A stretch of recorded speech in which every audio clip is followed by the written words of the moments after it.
Prefeito, obrigado por conceder essa entrevista aqui para a TV Câmara Jacareí. Eu que agradeço, é sempre um prazer poder conversar com vocês, conversar com o Jacareí, né? Vamos falar de um assunto importante aqui na cidade, um investimento aí que a Prefeitura pleiteou, está pleiteando e está angariando aí um investimento importante para o município para os próximos 10, 20 anos, né? Um investimento internacional de um órgão bilateral de financiamento, o CAF. Eu gostaria que o senhor a gente começasse essa conversa, esse bate-papo, falando desse financiamento, como é que foram as tratativas para se obter esse aval, desse recurso, desse financiamento, quando que começou essa negociação, enfim? Olha, tudo começa quando você pega o nosso plano diretor, que é uma lei aprovada em 2003, e você identifica a dificuldade que a administração tem de torná-lo realidade. Os desafios com obras viárias e também com parques. Há 11 parques projetados, há diversas vias estruturais nas cidades projetadas no plano diretor e, no entanto, nos últimos 10 anos da administração passada, nós só conseguimos a da Avilino. Isso porque é muito difícil o poder público reservar um volume considerável de recursos durante um ano. Estamos falando aí de 20 a 25 milhões, diante das necessidades emergenciais. Você precisa de um financiamento, que é um dinheiro carimbado, para que comprometa esses recursos com obras de médio e longo prazo. A partir daí, eu pedi para que o meu secretário de governo, o Celso, que é economista com doutorado pela GV, especialista nessa matéria de financiamento público, pesquisasse os bancos públicos ou mistos disponíveis. E entre os 3 grandes bancos públicos que financiam obras, que financiam saneamento, que financiam infraestrutura, que financiam vias na área também viária, nós encontramos aquele que apresenta as melhores condições em termos de juros, tempo de amortização e de carência. E fizemos a consulta ao banco, que logrou exitosa. Como o senhor falou, foi um primeiro passo, né, para obter esse investimento. O aval foi conquistado, quer dizer, uma parte difícil dessa tratativa, desse processo foi obtida. Né? O banco faz uma análise da viabilidade financeira do município, ou seja, quanto ele compromete com a sua folha de pagamento, quanto ele arrecada, qual é o saldo financeiro entre os seus compromissos e as suas obrigações financeiras, como é que ele está com o sistema de previdência e os credores existentes. E a partir daí, dá-se uma nota. Esses dados também podem ser disponibilizados no Tesouro Nacional. Os municípios que têm mais de B têm facilidade para obter esse financiamento. Os municípios que têm uma nota inferior a B, eles sequer passam nessa primeira seleção. Nós fizemos essa estimativa no nosso sistema já no início de 2017, porque quando chegamos aqui em 2016, a nota do município era C+, e conseguimos já em 2017 A. E mantivemos esse A durante o ano inteiro. Ao final do ano, quando a contabilidade é apurada e você coloca tudo aquilo que você já comprometeu com novos projetos, essa nota caiu de A para B+. Com essa primeira classificação financeira, isso significa que o município pode contrair empréstimo. Hoje, somando tudo o que o município já tem comprometido, incluindo esse financiamento, nós comprometemos menos de 1/3 da capacidade. Ou seja, Jacareí ainda pode obter de empréstimos, de financiamentos, 3 vezes mais o que hoje ele já tem comprometido. Sobre esse financiamento, vamos tratar um pouquinho disso depois para a gente tratar mais especificamente sobre essa capacidade, a receita corrente líquida, né, esse percentual da lei de responsabilidade também, que, né, do 120%, enfim. Mas o senhor estava comentando então que foi a partir logo no começo da gestão, né, no ano passado, no início do ano passado, a sua administração, a sua gestão já começou a trabalhar nesse sentido, de trazer os projetos que já estavam aqui prontos, os projetos executivos, os projetos de base, e levantar essas demandas que já estavam no plano diretor e chegar até... E como é que foi essa tratativa de chegar até o CAF especificamente? O senhor estava falando dos tipos de investimento, né, as facilidades que esse tipo de financiamento tem de detrimento dos demais, por exemplo, BNDES, ou BID, ou BIRD, por exemplo. Eu gostaria que o senhor falasse um pouquinho mais disso dessa tratativa e que pé que está agora a situação dessa negociação com a CAF? Nós fomos procurados pelos dois bancos e apresentaram suas propostas e nós estudamos essas propostas, analisamos também a situação de Taubaté, que Taubaté fez o empréstimo com o CAF e optamos pelo CAF, pelas facilidades e porque o CAF tem uma política voltada para os municípios de porte médio. Os outros bancos têm suas prioridades, o CAF dá prioridade para os municípios de porte médio e quer desenvolver, sobretudo, projetos na área ambiental. A partir daí, nós apresentamos o nosso pacote de obras. Essas obras saem do plano diretor, do nosso plano plurianual, que nós fizemos ouvindo a população, consultando a população, com um processo participativo bem amplo. Colocamos todas essas obras no nosso plano plurianual. Parte delas nós realizaríamos com recursos próprios, se fosse necessário, e parte delas nós desde já definimos que só seriam possíveis se houvesse o financiamento. E apresentamos essa proposta no banco, teve o parecer favorável, o passo seguinte é encaminhar isto para o Ministério do Planejamento, que é quem coordena o órgão federal que é responsável pela apuração desses processos de financiamento externo, porque a União é fiadora deste empréstimo. O senhor falou dos projetos, né, desses projetos estruturantes, né, que vão ser obtidos pelo financiamento. O Planeja Jacareí, aquelas audiências que foram realizadas, auxiliou, ajudou, né, de certa forma, a poder limitar quais eram esses projetos? Sim, além de atualizar aquilo que constou no plano diretor, que é de 2003, ele também serve para a gente definir as prioridades, ou seja, você escalona a partir da percepção da população. Por exemplo, todo mundo reclamou em todas as nossas regiões de duas coisas importantes. O gargalo, que são as duas pontes, e é preciso resolver isso, e a dependência da Via Dutra. Parte da cidade, 30% da cidade, só se desloca com facilidade se usar a Via Dutra. E para isso tem que pagar pedágio. Né? Esses foram dois problemas pontuais. Como solucionar? Abrindo a cidade, permitindo o acesso entre as duas regiões do Além-Rio e do Aquém-Rio, por outras alternativas, senão a Ponte do São João e a Ponte do Flórida. A partir daí, esta é a grande prioridade a ser definida e a ser procurada evitar. Por isso, as vias que circulam o Rio Paraíba e que permitirão a construção de duas pontes são as vias prioritárias nesse projeto. E o senhor tem alguma estimativa de prazo para que possa se iniciar essas obras? Eu sei que tem uma questão também burocrática em relação ao financiamento, tem que passar por uma aprovação no Senado, que nem você falou, pelo Ministério do Planejamento, enfim, aqui pela Câmara também, inclusive. Mas o senhor trabalha, a equipe do senhor trabalha alguma estimativa de início de obra? Nós estamos correndo com os documentos para tentar, ainda este ano, terminar a análise do governo federal, obter autorização do Senado e da Câmara Municipal.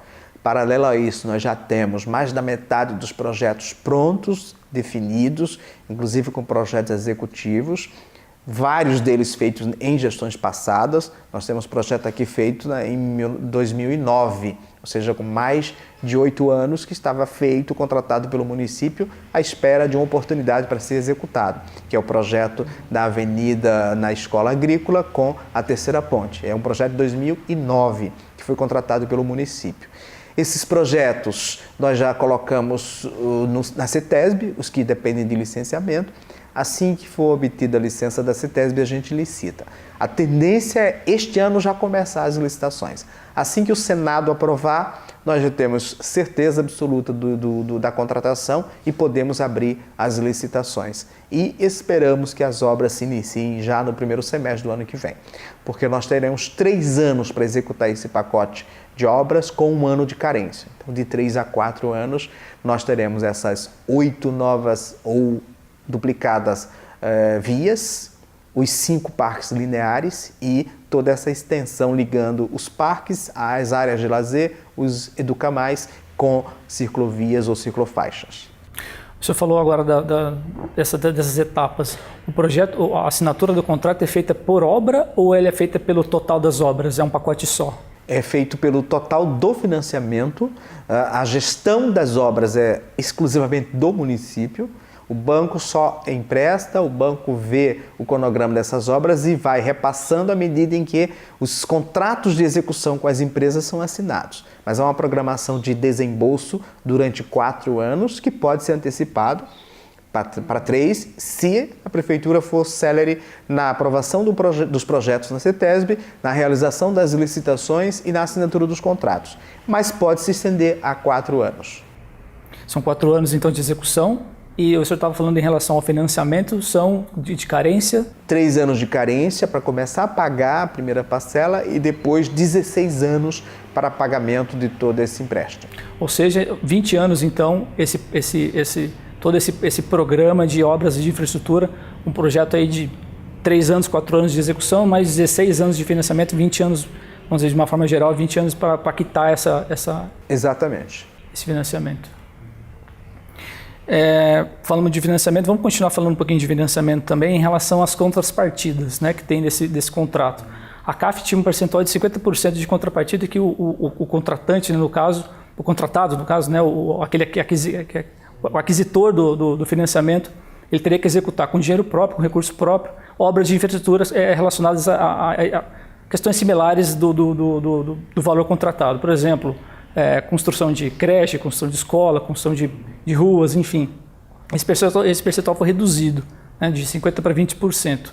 Isso é uma questão que também ajuda o município a dar mais oxigênio para o dinheiro que está entrando, principalmente nessa questão que o senhor falou das contrapartidas iniciais para a execução do projeto, quer dizer, é um tiro curto, né, de 3, 4 anos. Ajuda nisso, porque a contrapartida ela teria que ser feita, mas ela pode ser compensada também, né, pelo dinheiro que já tinha sido planejado, entre aspas, nas leis de diretrizes, enfim.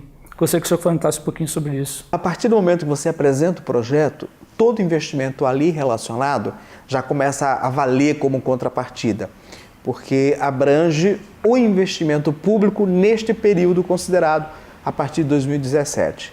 E nós já conseguiríamos cumprir a exigência de 50%. Desde o momento que apresentamos o projeto, já havia neste projeto o pacote de investimentos na área da saúde, na área da educação, com todas as nossas creches. Nós estamos com 6 creches em construções, 3 novas para serem construídas e mais 2 à busca de parceria com o governo do estado. Tudo isso, então, já conta... São contrapartidas. Então, será tranquilo para o município atender o percentual de 20%.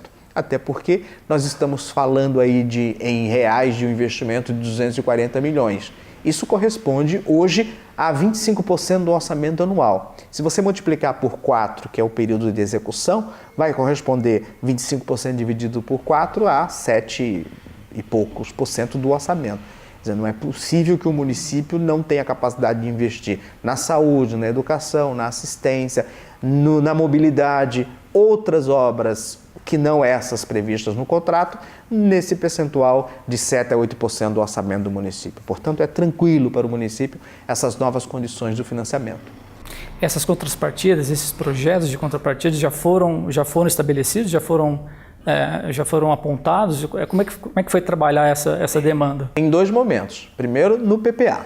Então, nada se faz fora do PPA. Inclusive as contrapartidas. Sim. As obras que estão ali previstas para creches, ampliação da rede de UBS, nós temos que fazer mais 2 UBS na cidade, que estão incluídas no PPA. Nós temos outros parques incluídos no PPA, nós temos um arquivo público que precisa ser feito, né? Está incluído no PPA. Tudo que é investimento que está incluído no PPA, nós colocamos como contrapartida desse financiamento, de tal forma que não há nenhuma desvinculação. Ou seja, a Câmara já autorizou, a cidade já autorizou esses investimentos. Por isso que a gente está tranquilo do ponto de vista jurídico, legal, e por isso que está fluindo com mais rapidez. Se você imaginar que Taubaté demorou 6 anos para chegar no estágio que nós estamos, pedindo financiamento já no início do primeiro mandato do nosso querido prefeito Ortiz, e só saiu no último ano, no primeiro ano agora do segundo mandato dele, nós estamos já no segundo ano do mandato, já com este financiamento à beira de ser assinado. O que o senhor acredita, essa agilidade, não só processual, mas também da administrativa também de obter esse tipo de recurso? Eu acredito que também é pela vitalidade financeira do município? A capacidade de endividamento do município é o principal argumento. A questão técnica, Nós, como eu disse, o Celso é especialista nessa matéria, que é nosso secretário de governo.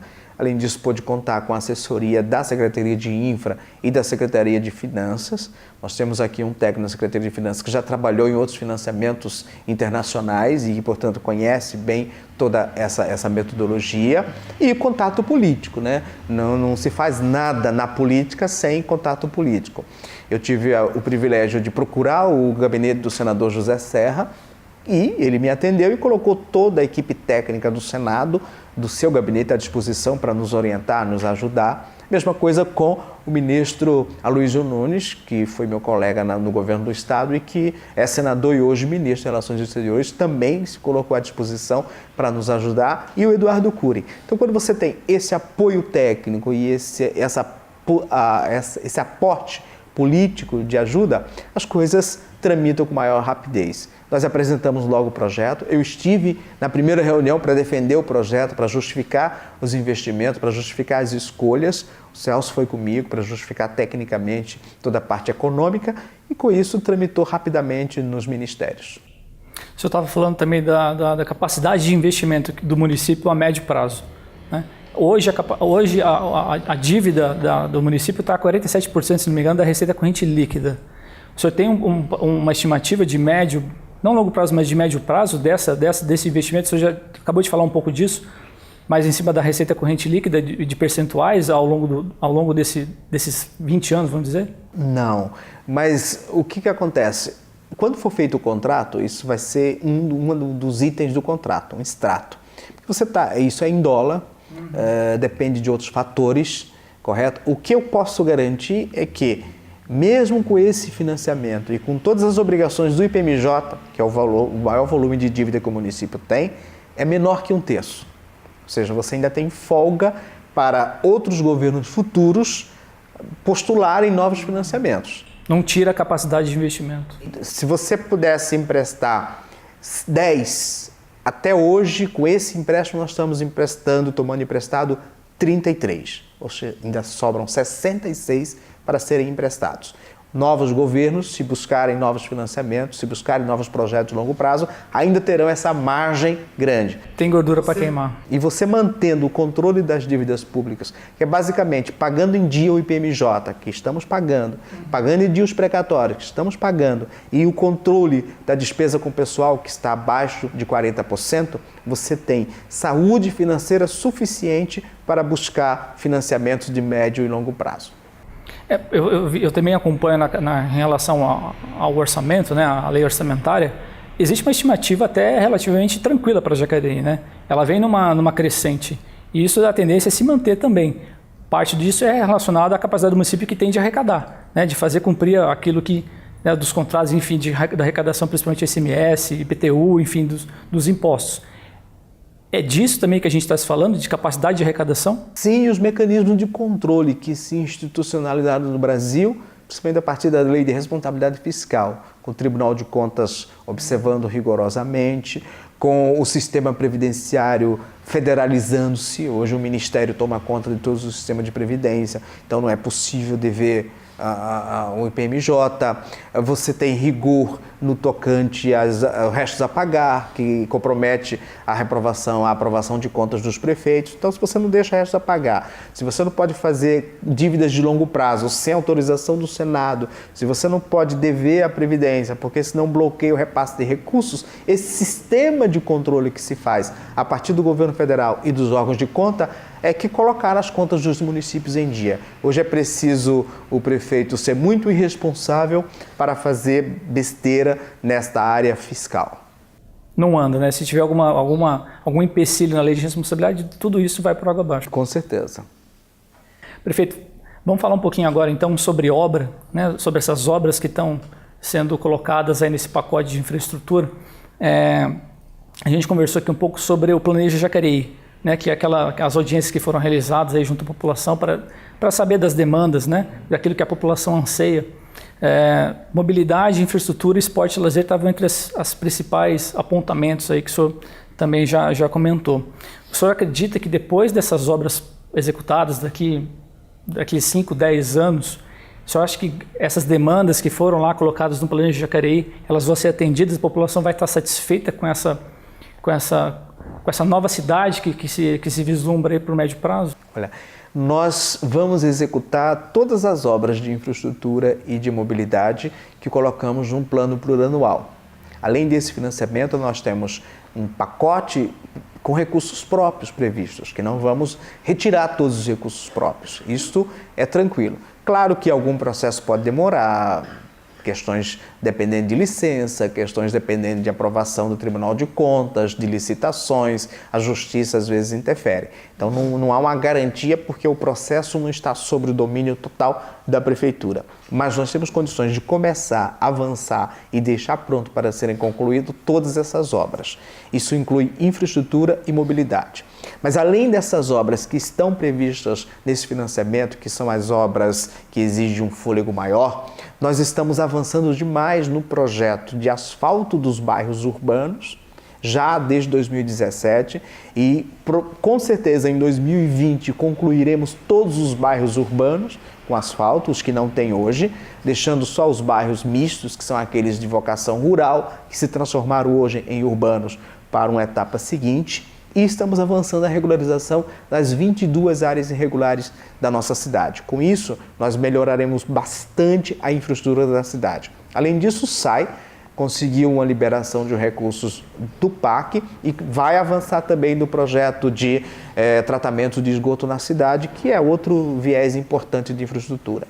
Quando você pega 5 avenidas que nós tínhamos projetados fazer nos próximos 4 anos com recursos próprios e coloca essas avenidas no financiamento, sobram recursos do município para serem investidos naquilo que a população reclama, que são equipamentos para esporte, equipamentos culturais e ampliar também o atendimento da área da assistência social. São 3 setores: esporte, cultura, meio ambiente e um pouco assistência social, que precisa avançar, aumentar os investimentos públicos. Esse dinheiro que a gente poderia usar na infraestrutura, que não vai usar, porque vem o dinheiro do financiamento, você vai redistribuir para essas outras áreas mais carentes.